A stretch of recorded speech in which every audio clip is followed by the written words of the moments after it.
Hello, everybody, and welcome back to Dork Points. Today we are going to be talking about a bunch of games that are leaving on February 21st, starting with Sparkle Unleashed. This is what it is.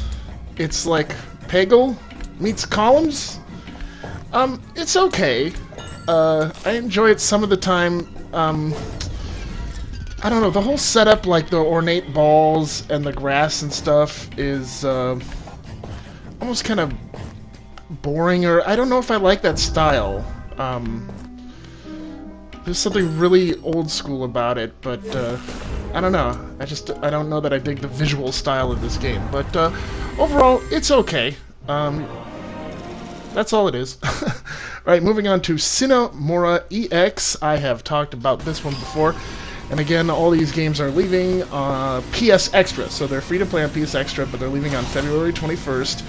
And I've talked about this one before. It's basically a kind of Steel Empire kind of side-scrolly shooter, but all the damage you give and all the damage you take adds to your time meter. If you see up there how the seconds keep going back and forth, 5, 7, 6, yeah, and as soon as that runs out, you're dead. I should look in the options if you can take that off or something, because basically it brings the game to brings the game up to like almost an expert level. You'd have to be so good at first-person shooters just to get past like the third level, I think is what I'm on right now. Yeah, so there you go. Alright, Skydrift Infinity. I promise eventually here I'll get to the good stuff. This is okay though, this is pretty fun. I think I went through every level. I don't know if I got first at every level. It's basically Mario Kart kind of style. You're a 40s-ish plane, you get weapons, you gotta blow each other up. It is just kind of fun, I gotta be honest. For kind of a stupid game, I really enjoyed it. Yeah. Alright, moving on to Rad Rogers, the Radical Edition. This game is really cool. Here you're seeing him in the 8-bit world, knocking an item back. They have these little mazes. But most of the game is this. It is a side-scrolly 3D, 2D. I mean, it is technically 3D, but it's a side-scrolly 2D shooter. Like the old-school games, it has a really kind of dark, adult sense of humor to it, but you can turn that off. There's a switch for that. Also, look at that secret. Isn't that insane? It took me so long to figure that out. That reminds me of like old school Mario or Sonic, that secret there. But yeah, it has settings where you can turn it on, and the characters will kind of censor themselves for kids. I'm playing the adult version where everybody fully swears and everything. Here's another secret. Look at this secret. Very, very old school Sonic-y kind of secret. It's cool. Check it out. Alright, and now, Whispering Willows, and if you can't tell, we are getting into the good stuff now. I kind of put the stuff I didn't dig, mostly at the beginning. Anyway, Whispering Willows, it's a side-scrolly Metroidvania mystery/puzzle solver, and you would think that I would hate that. Oh, but no, no, no. It is also very much like Murdered Soul Suspect, where you have a little ghost inside your body and you can launch it out and talk to other ghosts and open secrets and move things in order to progress the story. It is so far super cool. I am definitely going to play this whole thing before the 21st. I'm going to beat this game. I like this game a lot. There's my ghost floating around. You got your notes there. Just lots of cool little things. It might look boring, but yeah, possess the desk. Yeah, this game is just fun. It may not look it, but check it out. You'll dig it, I think. All right, moving on to Grand Theft Auto Vice City. What can I say about this game other than my daughter likes to get in a car and just drive around and smash things, which makes me a bad parent probably. But at least she's not shooting people. I guess that's good. But yeah, it's Grand Theft Auto. It's the definitive edition, which again is still pretty wonky. Textures will disappear and reappear. Again, I don't know that I love the character models either.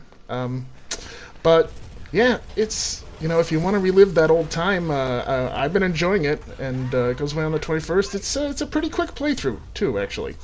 All right, now the Turing test, and if you have not played the Turing test, start playing it now. It takes about, depending on how hardcore of a player you are, I think it's only like a 10-hour game. It took me about a week, because I'd only do like 3 or 4 levels a night, and then if I got stuck on something, I got frustrated and I stopped playing. But I did, about 3 or 4 times in the game, I did have to look up This is the command center. videos on how to get through certain puzzles. For a game that has almost 100 puzzle levels in it, that's pretty good. But still, it is pretty darn hard. I mean, you can spend up to an hour on one of those box puzzles, and just trying to figure it out. It doesn't quite have that satisfaction, that gameplay satisfaction that Portal has, but it is beautiful to look at, and it is fun to play. So check it out, Turing Test. All right, and sort of last, Metro Exodus, and I did a whole video about the good and the bad of Metro Exodus. Metro Exodus is a survival horror kind of shooter game, and it is really well made for what it is. It is also hard as nails. I mean, I'm playing this game on easy, and I'm just getting my butt handed to me. Yeah, look at this. It's just so many things want to kill you. It's crazy. And they got zombies and monsters and cannibals and everything else. And your menu system, I mean, there's like a million different things you got to look at and use and build and craft. The game is so deep. It is really worth it in the end. It's an enjoyable game, but you got to get over that curve. All right, and last on the list, this is a game that I just started up called Unwritten Tales 2. It seems to have a real good sense of humor, but unfortunately, here is the gameplay. It's not as bad as like Goosebumps, the video game, or what was that one, Enigmatus, Ghosts of Maple Creek, or the Swan Princess. It's not one of those games, but it's pretty close to the same thing. Basically, you got your room, and you can walk around, and thankfully your character is 3D rendered, and that's great. And it has a wonderful sense of humor. I love the opening. All the characters look really cool. But this is the crux of the gameplay: is pressing X, looking at a thing, and figuring out a puzzle. See, I put the bird seed in there, so now the bird at the mirror will come over and eat the bird seed, so that hopefully I can escape down the back area, because the bird will chirp if I try to escape. So there you go. Yeah, it's And also leaving, Pure Farming 2018, these are some honorable mentions, or dishonorable. Saints Row, the third remastered, I don't think I'll play that one, and Agatha Christie, the ABC Murders. I did not check that one out, but I might. We still got some time, but there you go. Leaving on February 21st, you still have time, like 18, 17 days from now. Yeah, so do it. Dark Points, good night. Bye-bye.